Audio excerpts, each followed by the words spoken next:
میں شہباز شریف کو اور مریم نواز کو، اسحاق ڈار کو یہ پیغام دینا چاہتا ہوں، مدینہ طیبہ میں میرا یہ پیغام پہنچنا چاہیے، مکہ المکرمہ میں پیغام پہنچنا چاہیے، ان اللہ یأمرکم ان تؤدوا الامانات الی اہلھا، اللہ یہ حکم دیتا ہے کہ جس کی امانت ہے اس کو واپس کرو۔ اگر تم مکہ اور مدینہ میں گئے ہو، بیت اللہ کے رب نے یہ پیغام دیا ہے کہ فارم 47 واپس کر دو، فارم 45 والوں کو آگے آنے دو۔ عالم دین ہونے کے ناطے سے، مفتی اسلام ہونے کے ناطے سے یہ پیغام دے رہا ہوں کہ تم غلو کر کے، تم خیانت کر کے، تم چوری کر کے، تم ڈکیتی مار کے جو ہے وہ اس حکومت پہ آئے ہو عمرہ کرنے پاکستانی قوم سے، میرے ٹیکس سے جو میں پے کرتا ہوں پاکستانی قوم پے کرتی ہے، کوئی عمرہ تمہارا عمرہ نہیں ہے، کوئی حج حج نہیں ہے۔ ہمارے ووٹ اس کے لیے ہیں جو آج اڈیالہ جیل میں بیٹھا ہوا ہے، اور یہ تو فارم 47 کی پیداوار ہیں۔ ہم نے فارم 45 پہ ان کو ہرا دیا تھا، عبرتناک شکست دے دی تھی، پورے پاکستان میں ان کو شکست ہو گئی تھی، لیکن انہوں نے ہماری سیٹوں کو ناجائز طور پہ قبضہ کر کے حکومت کو جو ہے وہ کیپچر کیا ہے۔ میڈیا نیوز میں خوش آمدید، میں ہوں عمران علی خان۔ کیا آپ ان کو جانتے ہیں؟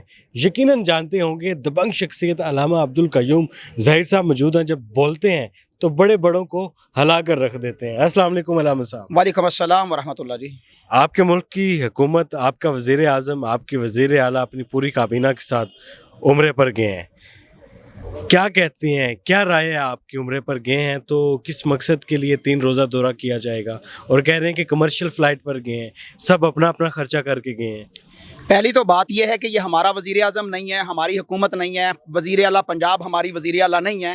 یہاں پر جو ہے وہ قوم کے اوپر جوکروں کو مسلط کیا گیا ہے، اور جن لوگوں نے کیا ہے، پاکستان کا وزیر اعظم سلوٹ مار رہا ہے، اور یہ پاکستان کی تاریخ میں پہلی دفعہ ایسا ہوا ہے کہ اس کو پروٹوکول کا بھی پتہ نہیں ہے کہ میں کیا ہوں، جو تو زبردستی ان کو مسلط کیا گیا۔ جس طرح کے آن دی ریکڈ ہے کہ میاں جاوید لطیف نے کہا کہ ہمارے پاس تو اکثریت نہیں تھی، ہم تو ہارے ہوئے تھے، ہم تو پریس کانفرنس کر چکے تھے، ہار چکے ہیں، لیکن اس کے باوجود ہمیں زبردستی جو ہے وہ حکومت میں بٹھا دیا گیا۔ اور رانا ثناء اللہ آن دی ریکڈ ہے کہ وہ وزیر داخلہ کو کہہ رہا ہے کہ اس کی مہربانی ہے کہ وہ وزیر داخلہ کی اس نے سیٹ لی ہے، وہ وزیر اعظم کی سیٹ نہیں لے بیٹھا۔ ٹھیک ہے، بات تو یہاں تک ہے کہ یہ عہدے بانٹے گئے ہیں، ہماری حکومت نہیں ہے۔ ہمارے ووٹ اس کے لیے ہیں جو آج اڈیالہ جیل میں بیٹھا ہوا ہے، اور یہ تو فارم 47 کی پیداوار ہیں۔ ہم نے فارم 45 پہ ان کو ہرا دیا تھا، عبرتناک شکست دے دی تھی، پورے پاکستان میں ان کو شکست ہو گئی تھی، لیکن انہوں نے ہماری سیٹوں کو ناجائز طور پہ قبضہ کر کے حکومت کو جو ہے وہ کیپچر کیا ہے۔ تو یہ پاکستان کے جوکر جو اس وقت مدینہ طیبہ میں یا مکہ مکرمہ میں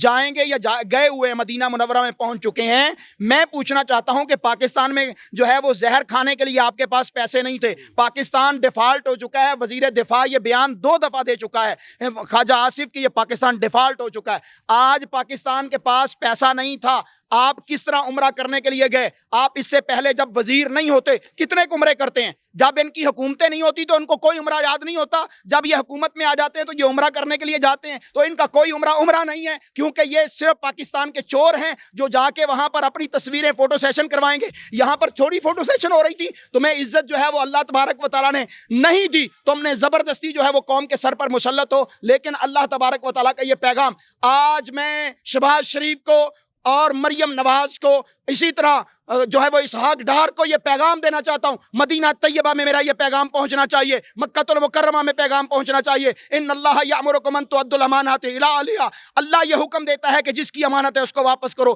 اگر تم مکہ اور مدینہ میں گئے ہو، بیت اللہ کے رب نے یہ پیغام دیا ہے کہ فارم 47 واپس کر دو، فارم 45 والوں کو آگے آنے دو۔ یہاں پر جو ہے وہ تم نے تماشا لگا کے جس طرح الیکشن کو ایک داغدار کیا، پاکستانی قوم کا مذاق اڑایا، 22-25 کروڑ عوام کا جس طرح تم نے مذاق اڑایا، کس منہ میں تم جو ہے وہ بیت اللہ گئے ہو عمرہ کرنے کے لیے؟ کس منہ سے تم جو ہے وہ مسجد نبوی میں جاؤ گے کہ جس پیغمبر نے ایک شخص کو خیبر کے موقع پر ایک چادر جو مال غنیمت سے اس نے چرائی تھی، وہاں پر مال غنیمت میں جمع نہیں کی تھی، اللہ کے نبی صلی اللہ علیہ وسلم نے فرمایا میں دیکھ رہا ہوں کہ اس پر جہنم کی آگ بن کے وہ دہک رہی ہے۔ تم نے کتنے فارم 47 جو ہے وہ چرائے ہیں؟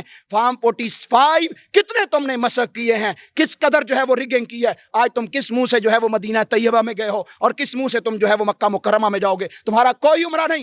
عالم دین ہونے کے ناطے سے، مفتی اسلام ہونے کے ناطے سے یہ پیغام دے رہا ہوں کہ تم غلو کر کے، تم خیانت کر کے، تم چوری کر کے، تم ڈکیتی مار کے جو ہے وہ اس حکومت پہ آئے ہو عمرہ کرنے پاکستانی قوم سے، میرے ٹیکس سے جو میں پے کرتا ہوں پاکستانی قوم پے کرتی ہے، تم عمرہ کرنے کے لیے کوئی عمرہ تمہارا عمرہ نہیں ہے، کوئی حج نہیں ہے۔ علامہ صاحب، معاف کرنے والی ذات تو اللہ کی ہے، اتنے سخت الفاظ؟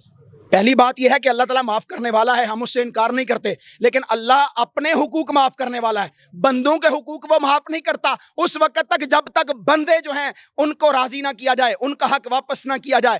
اللہ تبارک و تعالیٰ حقوق العباد نہیں معاف کرتا۔ یہ ووٹ چوری کرنا جو ہے یہ چھوٹا معاملہ نہیں ہے، یہ اتنا بڑا معاملہ ہے کہ پاکستانی قوم دنیا بھر اس وقت پاکستان ڈسکس ہو رہا ہے کہ پاکستان کیسی مخلوق ہے کہ وہاں کے حکمران جو ہیں وہ جن کو حکمران نہیں بنایا جاتا وہ مسلط ہو جاتے ہیں، اور جن کو بنایا جاتا ہے ان کو بے گناہ جیلوں میں ڈالا جاتا ہے۔ اس وقت بھی ہماری سیٹوں کو جس طرح چرایا جا رہا ہے، جس طرح پاکستان کے مینڈیٹ کو آج تک اس کے ساتھ کھیلا جا رہا ہے، نہ الیکشن کمیشن کے اندر حمیت ہے، نہ وقت کے وزیر اعظم کے اندر، اور نہ ہی جو ہے وہ وزیر اعلیٰ کے متعلق اندر کوئی حمیت اور غیرت ہے کہ ان کے اندر کوئی شرم و حیا ہوتی تو وہ پاکستانی قوم پر مسلط نہ ہوتے، معافی مانگ کے پیچھے ہٹ جاتے۔